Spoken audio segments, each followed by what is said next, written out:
If you place your hand on your stomach right now and feel something firm pushing outward, that is not regular body fat. That is an entirely different biological substance. Visceral fat does not sit on top of your muscles like the soft tissue on your thighs or your arms. It buries itself deep inside the abdominal cavity.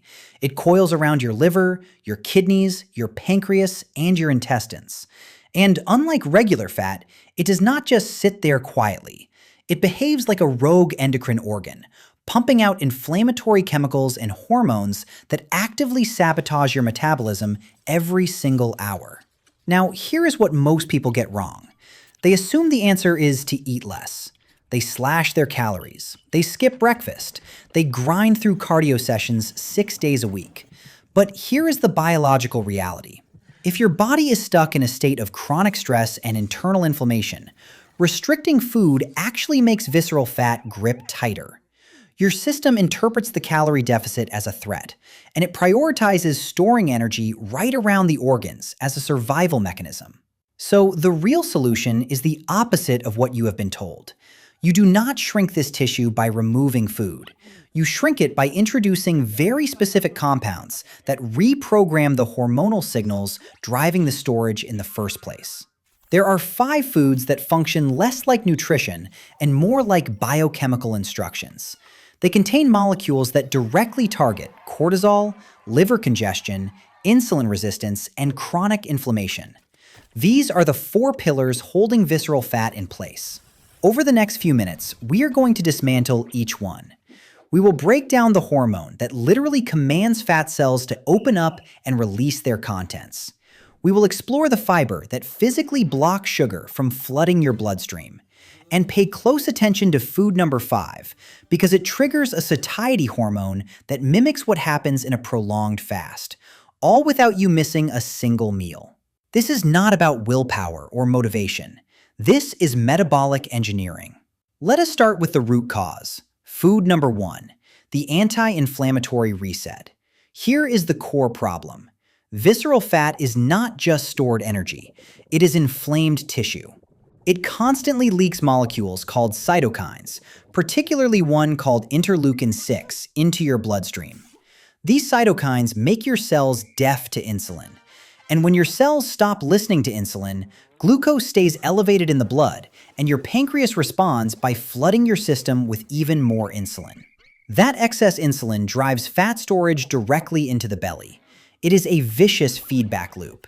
Inflammation causes insulin resistance. Insulin resistance causes more belly fat. More belly fat causes more inflammation. To break this cycle, you need a specific class of fatty acids, known as EPA and DHA. These are omega-3 compounds found in their highest concentrations in fatty cold water fish: salmon, sardines, mackerel, and anchovies. But we are not eating fish just for the omega-3s themselves. We are eating it because of what those omega-3s do to a hormone called adiponectin. Adiponectin is sometimes referred to as the lean body hormone. People who carry very little visceral fat tend to have high circulating levels of adiponectin. People with significant belly fat almost always show depleted levels. Research has demonstrated that consistent omega-3 intake directly elevates adiponectin production. When adiponectin levels climb, it signals your muscles and liver to preferentially burn fatty acids instead of glucose as their primary fuel source. The protocol here is straightforward. 1 serving of fatty fish at minimum, 3 to 4 times per week. Ideally, a smaller portion daily. And one crucial note: you cannot simply pop a fish oil capsule while the rest of your diet is loaded with inflammatory vegetable oils and expect this to work. The whole food matrix matters. The intact fish changes the actual composition of your cell membranes, making them more fluid and more responsive to insulin signaling. But even if you successfully lower inflammation, there is still a bottleneck: your liver. And that brings us to the second food. Food number 2, the liver detox agent. Every molecule of visceral fat that your body wants to burn has to be processed through the liver first. The liver is the metabolic clearinghouse. If it is overloaded, backed up, or infiltrated with its own fat deposits, a condition called hepatic steatosis, then the exit route for visceral fat is effectively sealed shut. You can lower inflammation all you want, but the fat has nowhere to go. The compound that clears this bottleneck is called sulforaphane, and the richest sources on Earth are cruciferous vegetables.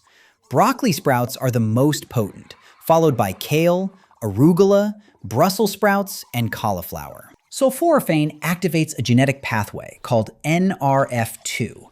Think of NRF2 as the master control switch for your body's internal detoxification machinery. When NRF2 turns on, the liver dramatically increases production of phase 2 detoxification enzymes. These enzymes strip fat buildup and toxic byproducts from liver cells and package them for elimination. Beyond NRF2, cruciferous vegetables also contain a compound called DIM, or diindolylmethane. DIM assists the liver in metabolizing excess estrogen.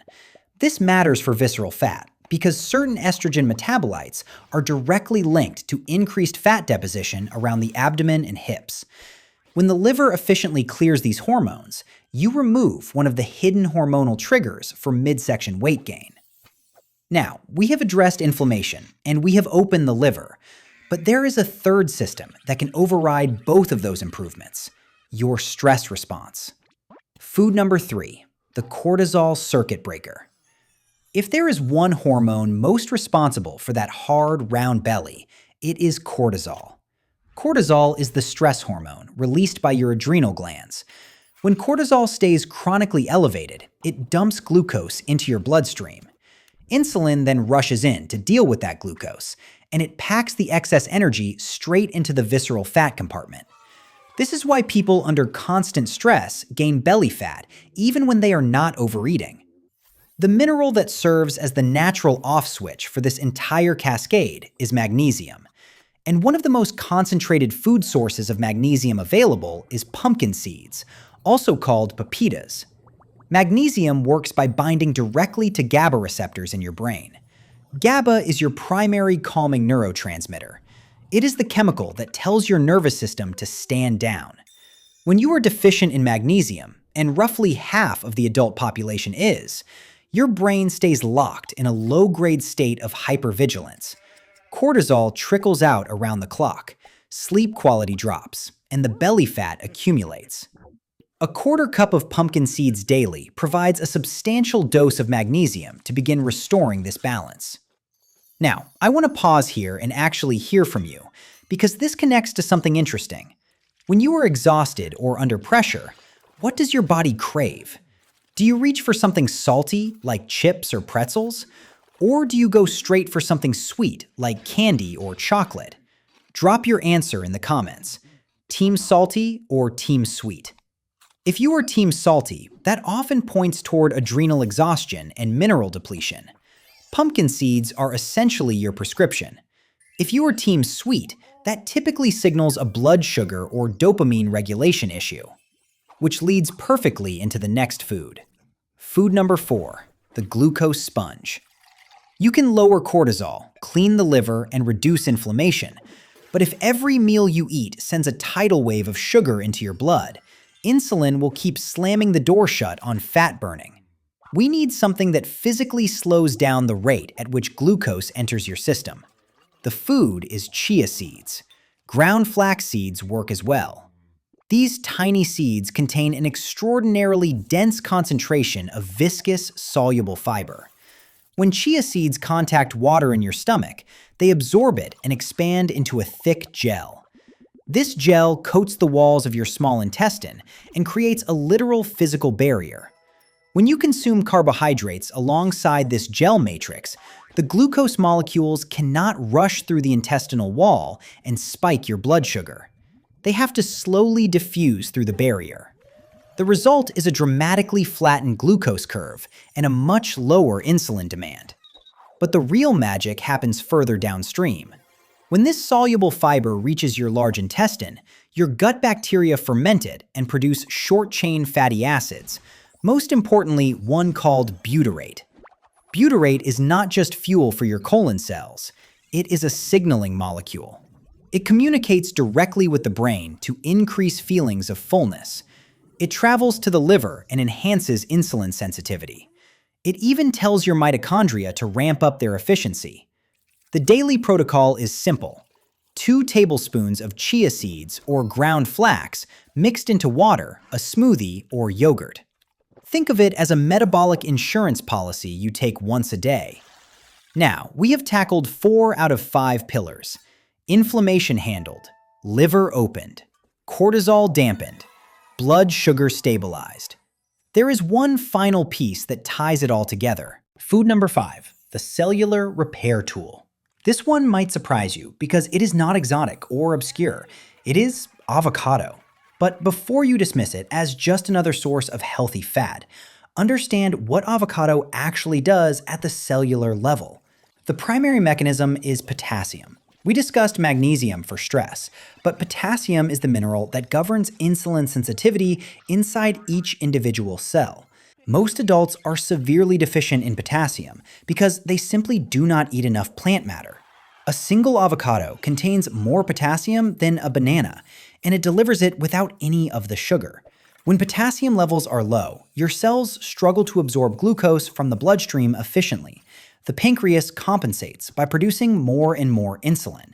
And elevated insulin is the single most powerful signal telling your body to store visceral fat. Half an avocado per day floods your cells with the potassium they need, which directly reduces how much insulin your pancreas has to secrete. But there is a second mechanism that makes avocado uniquely powerful. Avocados are rich in oleic acid, a monounsaturated fatty acid. When oleic acid reaches the small intestine, it triggers the release of a compound called oleoethanolamide, or OEA. OEA sends a direct, hardwired signal from your gut to your brain, telling it that you are satisfied and that it is time to start burning stored fat for energy. This is the exact same metabolic switch your body flips during a 16-hour fast, except you activated it by eating, not by starving. That is what makes this food so remarkable. You are simultaneously repairing the insulin machinery inside your cells, while triggering a fasting mimicking satiety signal in your brain. Now, here is where the real power emerges. You do not eat these 5 foods in isolation. You stack them. Picture a single meal, a piece of wild salmon sitting on a generous bed of arugula and broccoli sprouts. Scattered across the top, a handful of pumpkin seeds, dressed with a chia seed vinaigrette, and on the side, half a ripe avocado. That is not just lunch. That is a targeted metabolic intervention on a plate. Every ingredient is sending a specific chemical instruction to a different system in your body. The salmon is raising adiponectin and dousing inflammation. The greens are activating your liver's detox pathways. The pumpkin seeds are quieting your adrenal glands. The chia seeds are building a glucose barrier in your gut. And the avocado is restoring cellular insulin sensitivity while telling your brain you are full. Visceral fat is not a personal failing. It is not a lack of discipline.